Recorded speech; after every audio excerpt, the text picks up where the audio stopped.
সোণাপুৰৰ জুবিন ক্ষেত্ৰত অনুৰাগীৰ বাবে সময় নিৰ্ধাৰণ প্ৰশাসনৰ পুৱা 6 বজাৰ পৰা নিশা 10 বজালৈ যাব পাৰিব অনুৰাগী নিশাৰ ভাগত কোনো লোক প্ৰৱেশ কৰিব নোৱাৰিব জুবিন ক্ষেত্ৰত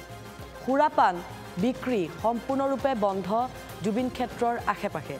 নিচাযুক্ত দ্ৰব্য সেৱনকাৰী প্ৰৱেশ কৰিব নোৱাৰিব জুবিন ক্ষেত্ৰত ইতিমধ্যে এছঅপি জাৰি কৰা হৈছে আৰু সেই এছঅপি জাৰি কৰি তাত কিছু নিয়ম সন্নিবিষ্ট কৰিছে প্ৰশাসনে কিয়নো জুবিন ক্ষেত্ৰ যিসমূহ বহু কাম এতিয়াও বাকি আছে সেই কামসমূহ কৰিবলৈ বা ৰাইজৰ জুবিন অনুৰাগীৰ যেনে ধৰণৰ ভিৰ সেই ভিৰ নিয়ন্ত্ৰণ কৰিবলৈ এই সিদ্ধান্ত লৈছে এতিয়া প্ৰশাসনে নিচাযুক্ত দ্ৰব্য সেৱন কৰি প্ৰৱেশ কৰিব নোৱাৰিব জুবিন ক্ষেত্ৰত 6 বজাৰ পৰা 10 বজালৈহে থাকিব পাৰিব জুবিন ক্ষেত্ৰত আমি এই ক্ষেত্ৰত পুৱা 6 বজাৰ পৰা নিশা 10 বজালৈ যাব পাৰিব জুবিন অনুৰাগী বা আৰু কি নীতি নিৰ্দেশনা আছে যেহেতু এতিয়া আমি দেখিবলৈ পাওঁ যে নিশা 2 বজাত নিশা 3 বজাত 4 বজাত গোটেই নিশাটো অতন্দ্ৰ প্ৰহৰী হিচাপে জুবিন ক্ষেত্ৰত জুবিন অনুৰাগী থাকে কিছু লোকে নিচাযুক্ত দ্ৰব্য সেৱন কৰি গৈ কিছু পৰিস্থিতি উত্তপ্ত কৰাও আমি বিগত দিনসমূহত দেখিবলৈ পাইছো সেইবাবে প্ৰশাসনে নিৰ্ধাৰিত কিছু সময়সীমা দিছে এই ক্ষেত্ৰত আৰু অধিক তথ্য জানিবৰ বাবে আমি আমাৰ সাংবাদিক নাজিৰ আহমেদৰ কাষলৈ যাব বিচাৰিছো নাজিৰ প্ৰশাসনে ইতিমধ্যে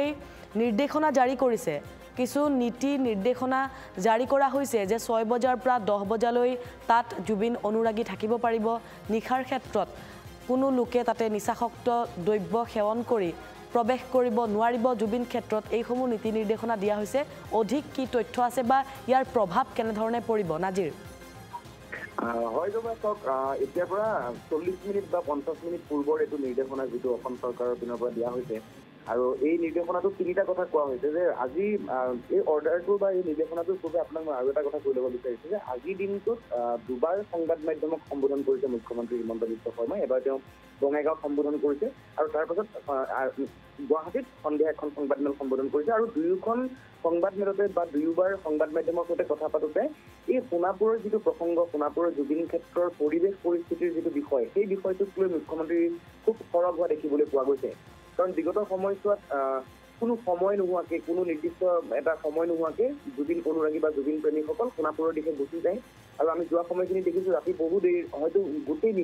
নিশা সেই জুবিন ক্ষেত্ৰত অনুৰাগীয়ে ভিৰ কৰি থাকে আৰু বহু সময়ত মুখ্যমন্ত্ৰীয়ে কৰা অভিযোগ অনুসৰি সুৰাপান কৰি বা আজি মুখ্যমন্ত্ৰী এটা কথা কৈছে যে ভাগে ভাগে কংগ্ৰেছৰ পিনৰ পৰা মানুহ পঠিওৱা হয় বা ৰাইজৰ দলৰ পিনৰ পৰা মানুহ পঠিওৱা হয় আৰু মুখ্যমন্ত্ৰীয়ে আউটপুটকৈ কৈছে যে তেওঁলোকেই জুবিন ক্ষেত্ৰত কিবা এক অনাহত পৰিস্থিতিৰ সৃষ্টি কৰাৰ ষড়যন্ত্ৰ কৰিছে বা গোটেই জুবিন ক্ষেত্ৰক মানে এক ৰাজনৈতিক ক্ষেত্ৰলৈ ৰূপান্তৰ কৰিবলৈ প্ৰয়াস কৰিছে সেই ধৰণৰ কিছু অভিযোগ মুখ্যমন্ত্ৰীয়ে উত্থাপন কৰিছিল আৰু তাৰ পাছতে আজি 8:30 মান বজাত এই নিৰ্দেশনাটো ওলাইছে এই নিৰ্দেশনাটোত কোৱা হৈছে যে প্ৰথম কথাটো হ'ল আটাইতকৈ গুৰুত্বপূৰ্ণ কথাটো হ'ল যে পুৱা 6 বজাৰ পৰা নিশা 10 বজালৈহে জুবিন ক্ষেত্ৰত অনুৰাগীয়ে প্ৰৱেশ কৰিব পাৰিব সেইটো সময়টো নিৰ্দিষ্ট কৰি দিয়া হৈছে 6 বজাৰ পৰা 10 বজালৈকে পুৱা 6 বজাত খুলি 10 বজাত সোণাপুৰৰ যি কমাৰকুছিৰ সমাধি ক্ষেত্ৰ আছে সেই সমাধি ক্ষেত্ৰ গেট বন্ধ হৈ যাব দ্বিতীয় কথাটো কোৱা হৈছে যে সুৰামত্ত অৱস্থাত বা অন্যান্য কোনো নিচা সেৱন কৰি যদি কোনোবা যদি সোমাব বিচাৰে জুবিন ক্ষেত্ৰত তেতিয়াহ'লে তেওঁলোকক তাত বাধা প্ৰদান কৰা হ'ব হয়তো নিশ্চিতভাৱে নিচাসক্ত হৈ যোৱা সেই চেকিঙৰ বা তেনেকুৱা পৰীক্ষাৰ কিবা ব্যৱস্থা কৰা হ'ব কমাৰকুছিত দ্বিতীয় কথাটো এইটো কোৱা হৈছে আৰু দ্বিতীয় কথাটো কোৱা হৈছে যে তাত কোনো লোকে কাৰোবাক তাৰ ভিতৰত সুৰা দিব কোনো লোকে কাৰোবাৰ পৰা সুৰা ল'ব কোনোবাই তাত ভিতৰত খাব সেই ধৰণৰ বস্তুবিলাক সম্পূৰ্ণৰূপে নিষিদ্ধ কৰা হৈছে এই তিনিটা নিৰ্দেশনা মুখ্যমন্ত্ৰীয়ে কোৱাৰ পাছত বা মুখ্যমন্ত্ৰী আজি দুবাৰ সংবাদ মাধ্যমক কোৱাৰ পাছত এই নিৰ্দেশনাটো ওলাইছে নাজিৰ এটা কথা যে যেহেতু ইতিমধ্যে প্ৰশাসনে এখন কমিটি গঠন কৰি দিছে যিখন কমিটিত গৰিমা শইকীয়া গাৰ্গ আছে সমান্তৰালকৈ তৰালী শৰ্মা আছে বহুকেইজন লোক আছে এখন কমিটি গঠন কৰা হৈছে যে জুবিন ক্ষেত্ৰ কেনেধৰণে নিৰ্মাণ কৰিব প্ৰকল্পলৈ আলোচনা হৈছে গতিকে নিশাৰ ভাগত জুবিন অনুৰাগীৰ উপস্থিতি তাত কমাই সেই প্ৰকল্পৰ কাম আৰম্ভ কৰিব বিচাৰিছে প্ৰশাসনে মানে সেই যিখন কমিটিৰ কথা কৈছে সেই কমিটিখনৰ লগত আলোচনা কৰা হৈছে বুলি এইটো যিটো নিৰ্দেশনা আছে অসম চৰকাৰৰ নিৰ্দেশনা সেই নিৰ্দেশনাটোত কোৱা হৈছে যে আমি সেই কমিটিখনৰ লগত বা জুবিন ক্ষেত্ৰৰ লগত যিসকল লোক ওতঃপ্ৰোতভাৱে জড়িত জুবিন গাৰ্গৰ পৰিয়াল হওক বা তেওঁ সেই ধৰণৰ ব্যক্তিসকলৰ সৈতে আলোচনা কৰি এই সিদ্ধান্তটো লোৱা হৈছে বুলি কৈছে কিন্তু এতিয়া আটাইতকৈ মন কৰিবলগীয়া কথাটো হ'ল কি যে বহু ক্ষেত্ৰত কি হয় বহু দূৰ দূৰণিৰ পৰা মানুহ আহে বহু মানুহ ধৰক উজনি দিশৰ পৰা আহি পেলাই এটা সময়ত নিশা সেই সোণাপুৰত ৰৈ পেলাই তেওঁলোক গুৱাহাটীলৈ গুচি আহিল, গুৱাহাটীত আহি পেলাই তেওঁলোকে হোটেলত থাকিল বা আত্মীয় স্বজনৰ ঘৰত থাকিল। তেনেকে বহু লোকে মিলাই লয়। সেইকাৰণে মানে সময়ৰ কোনো যে ইমান সময় আগতে পাবগৈ লাগিব তেনেকুৱা ব্যৱস্থা এটা নথকা হ'লে বহুতৰ ক্ষেত্ৰত সুবিধা হ'লহেঁতেন, তেনেকুৱা কথাবোৰ আলোচনা হৈছিল। কিন্তু শেহতীয়াকৈ যি পৰিৱেশ হৈছে তাত ৰাজনৈতিক শ্লোগান শুনিবলৈ পোৱা গৈছে, তাত বহু যুৱকে তাত অলপ কিছু উদ্ভণ্ডালি কৰা ধৰণৰ পৰিৱেশ হৈছে। গতিকে এই বিষয়টোলৈ চাবলৈ গ'লে কিন্তু এই সিদ্ধান্তটো সঠিক সিদ্ধান্ত বুলিয়ে ক'ব লাগিব। কিন্তু এতিয়া কথাটো হ'ল যে ইয়াৰ আচল উদ্দেশ্যটো কি আচলতে? চৰকাৰে কিবা কাৰণত সেই সোণাপুৰত মানুহখিনি একগোট হৈ থাকিলে জুবিন গাৰ্গ ইছ্যুটো মানে ইছ্যু গৰম হৈ থাকিব নেকি, সেই বস্তুটোৰ প্ৰতি ভয় খাইহে চৰকাৰে এনেকুৱা কিবা কৰিছে নেকি? বা এই সিদ্ধান্তটোৰ জৰিয়তে চৰকাৰে এইটো বিচাৰিছে নেকি যে সোণাপুৰত মানুহ একগোট নহওক বা সোণাপুৰত সেই ভিৰ নহওক, সোণাপুৰত সেই প্ৰতিবাদী শ্লোগানটো আকৌ মানুহে আওৰাই নাথাকক, সেই ধৰণৰ কিবা পৰিকল্পনা কৰিহে এই সিদ্ধান্ত লোৱা হৈছে নেকি? সেই ধৰণৰ চৰ্চাও হৈছে। গতিকে আজি যিহেতু নিৰ্দেশনাটো ওলাইছেহে, ইয়াক লৈ নিশ্চিতভাৱে প্ৰতিক্ৰিয়া হ'ব, ইয়াক লৈ নিশ্চিতভাৱে চৰকাৰ পক্ষও ক'ব, বিৰোধী পক্ষও ইয়াৰ প্ৰতিক্ৰিয়া দিব।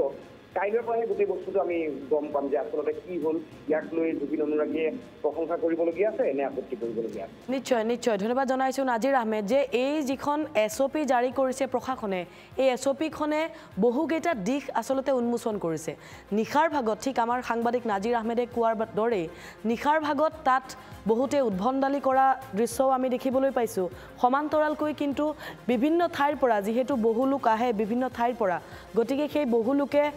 সময়ৰ কোনো তাত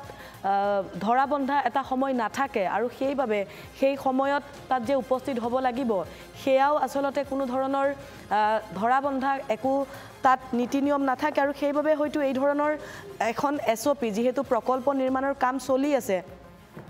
সেই প্ৰকল্প নিৰ্মাণৰ কাম চলি থকাৰ বাবেই প্ৰশাসনে এই সিদ্ধান্ত লৈছে নে তাত জুবিন অনুৰাগী বা নিচাযুক্ত দ্ৰব্য সেৱন কৰি তাত গৈ যি উদ্ভণ্ডালিৰ এটা পৰিৱেশ সৃষ্টি কৰে, সেই পৰিৱেশটো ৰোধ কৰিবলৈ এই ধৰণৰ এখন SOP নীতি নিৰ্দেশনা জাৰি কৰিছে নেকি, এই বিষয়সমূহ জানিবলৈ আমি কিছু সময় ৰ'ব লাগিব। কাইলৈৰ দিনটোত হয়তো বিৰোধী বা ৰাইজ সোণাপুৰত যি একত্ৰিত হৈ থকা যি জনতা, সেই জনতাই কেনেধৰণে এই বিষয়সমূহ চাব,